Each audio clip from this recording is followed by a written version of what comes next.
I don't have a Gigi mug, so I'm gonna be using a Luna mug, because black anime cats, I guess. Kiki's Delivery Service is a movie that I watched for the first time around when I was 4 or 5 years old, and it's held a special meaning to me ever since. As I've grown, that special meaning has shifted and changed along with me. I even married myself a tombo. When I first watched Kiki in my parents' basement in about 1999, it quickly became one of my favorites. One of those VHS tapes that I just wanted to watch over and over and over again. Honestly, because I was a little kid, and I looked like Kiki. And that was exciting. As a young teenager, I liked the movie because I sympathized with the idea of being an outsider, of feeling out of place in the world. When I was in college, I related to the idea of leaving home and trying to finally make it on your own in the world. But it's been over 20 years since that original viewing. Sis is getting old. And it's special to me for different reasons as I grow and mature, and take different messages from it. Let's talk about what Kiki's Delivery Service means to me at 26 years old.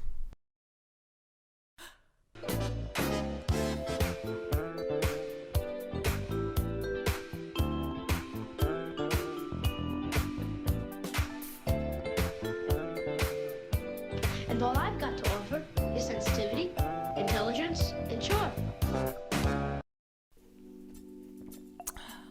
So Marx's theory of alienation. Okay, we'll back up. Before we get into that, let's go over the plot of Kiki's Delivery Service for those who may have not seen it. Kiki is a part of the Studio Ghibli catalog of animated films helmed by Hayao Miyazaki, along with other classics like Howl's Moving Castle and My Neighbor Totoro. Here's the Wikipedia synopsis. 13-year-old Kiki moves to a seaside town with her talking cat Gigi to spend a year alone, in accordance with her village's tradition for witches in training.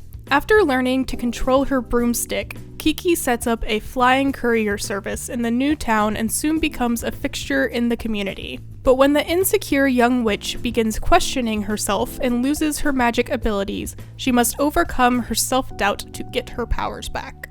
Kiki's Delivery Service is a movie about coming of age, finding your magic, and making it in a capitalist world.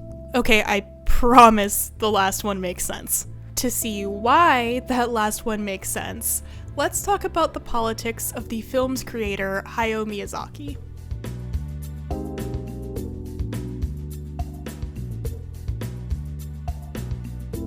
Miyazaki's contentious relationship with capitalism began early on in his career, starting his career at Studio Toei, where he became involved with the union struggles occurring at the time. He spent much of his early life and early career as a self-proclaimed Marxist. But this self-proclaimed Marxism quickly crumbled with the fall of the USSR in 1991, leaving Miyazaki feeling disillusioned with historical materialism and other key tenets of Marxism. In 1994, he even went so far as to state, "Leaving decisions up to the collective wisdom of the masses just results in collective foolishness. Marxism was a mistake." After this point, Miyazaki did continue to have critiques of capitalist Japan. This is evident in films like 2001's Spirited Away, which has a very explicit anti-capitalist message. But he very firmly no longer considered himself a Marxist. This is obviously quite the shift in worldview, but one that happened after the production of Kiki's Delivery Service, which released in 1988. And I think if you really look at the themes and plot of Kiki's Delivery Service, a lot of that anti-capitalist ideology really shines through.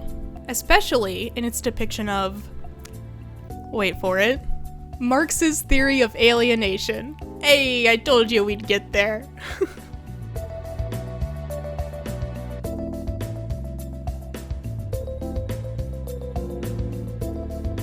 Karl Marx's theory of alienation describes the social alienation of people from aspects of their human nature as a consequence of living in a society of stratified social classes. The alienation from the self is a consequence of being a mechanistic part of social... I can't say that word. The alienation from the self is a consequence of being a mechanistic part of a social class, the condition which estranges a person from their humanity.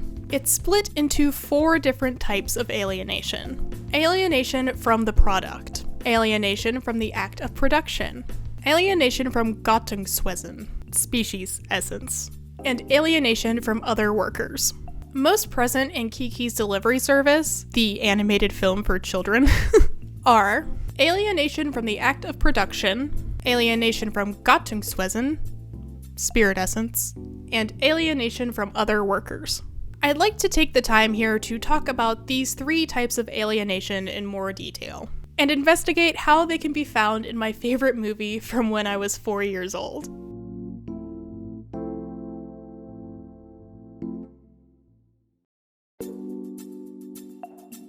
The easiest way to describe alienation from the act of production is probably something like this. The theory goes that under capitalism, workers get very little psychological satisfaction from a job well done. The labor power of the workers is reduced to wages, resulting in a psychological estrangement from the product being produced. You taking notes? There's gonna be a quiz. Just kidding, there's not gonna be a quiz. To put it simply, the worker is bound to unwanted labor as a means of survival, no longer practicing their craft, whatever that may be, for the sake of simple pride and enjoyment. Kiki's delivery service offers a pretty explicit example of this. Kiki is proud of her ability to fly, and makes the decision to monetize that ability, so she can afford the necessities of life.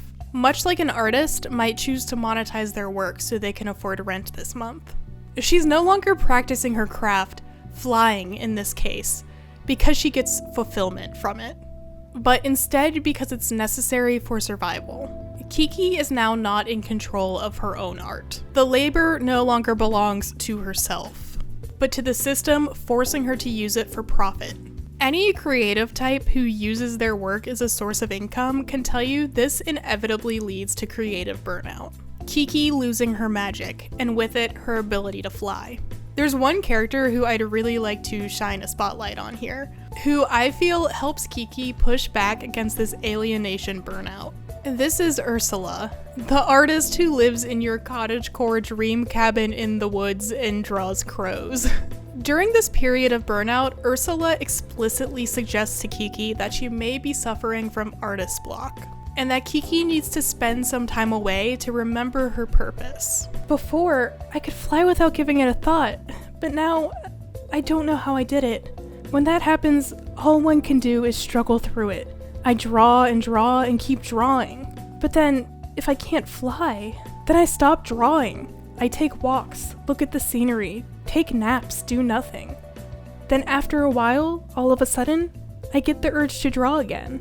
Kiki spends some time at Ursula's cabin where she learns about the dangers of burnout and how to get back in touch with her art by taking a step back and remembering why she enjoyed flying in the first place, removing the profit factor. This revelation doesn't offer an immediate cure to Kiki's missing powers, but it does give her a better understanding of what the problem might be. Instead of trying to push herself further and further, trying to reclaim her powers and open her delivery service back up as soon as possible, she needs to relax and reconnect with the act of production, mending the alienation caused by profit and capitalism.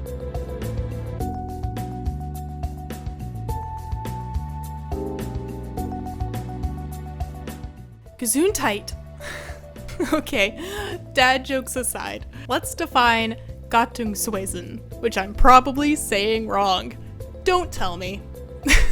Gattungswesen means spirit essence. So alienation from Gattungswesen is the social alienation of people from aspects of their human nature as a consequence of living in a society of stratified social class. In Kiki's delivery service, Gattungswesen can be seen explicitly in Kiki's magic. And alienation from Gattungswesen is the loss of that species' essence. A more social example of this is Kiki not being able to attend the party of love interest Tombo due to an overflow of work. She's repeatedly treated poorly by customers, notably the elderly Madam's granddaughter, who she missed Tombo's party for, and ends up getting sick as a result of that delivery. She's pushed to the edge, continually dampening her species' essence, until she ultimately loses it in the form of losing her magic. It's not until she spends time with Ursula and chooses relationships over profits that her magic and Gattungswesen comes back. Segue to alienation from other workers.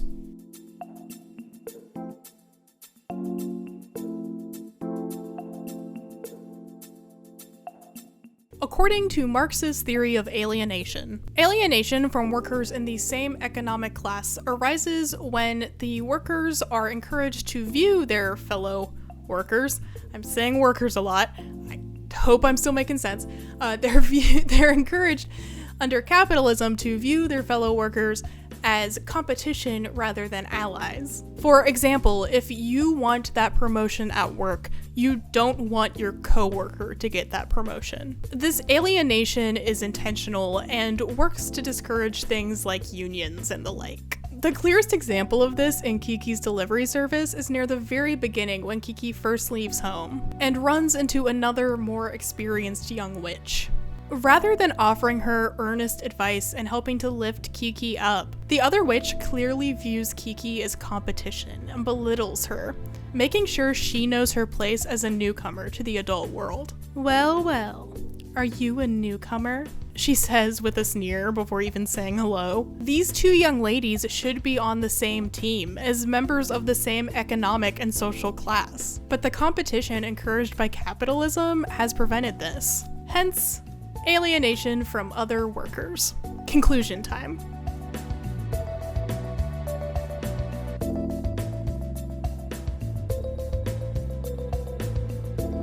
See, I told you it would make sense. Sort of. The politics of Miyazaki are complicated and kind of all over the place, and that really shines through in his work. The most consistent beliefs are anti-war and pro-environmentalism, seen in Princess Mononoke, Howl's Moving Castle, The Wind Rises, Grave of the Fireflies, Castle in the Sky, etc., etc. Basically almost all Ghibli films, if I'm being honest. The complications come with his apparent views on capitalism and Marxism, is seemingly always in flux, and this flux can be traced through his work. Kiki being one of the more lefty films, at least in my opinion. I don't know, I think it's sort of interesting. So I made a video about it. Deal with it. It's my channel.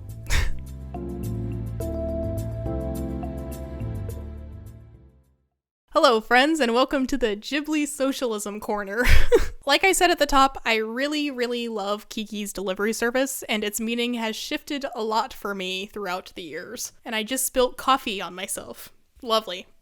This is just my current understanding. I hope you liked the video. If you did, may I suggest letting the algorithm know by giving it a like or a comment? Perhaps even subscribe if you want to? Share it around, maybe? If you'd like to support the channel, you can find links to my Patreon and merch down in the link tree in the description. I'm trying to save up for a new camera right now, so truly, any little bit helps. Anyways, patrons get fun stuff like credit at the end of videos and bloopers and Discord access, etc., etc. Yay, why not check it out? If you didn't like this video, you can submit any complaints by calling your local representative and explaining the situation to them. Bye!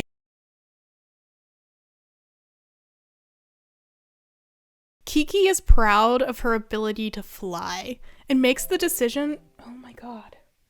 People are sending me TikToks. Stop sending me TikToks. I'm trying to film a video.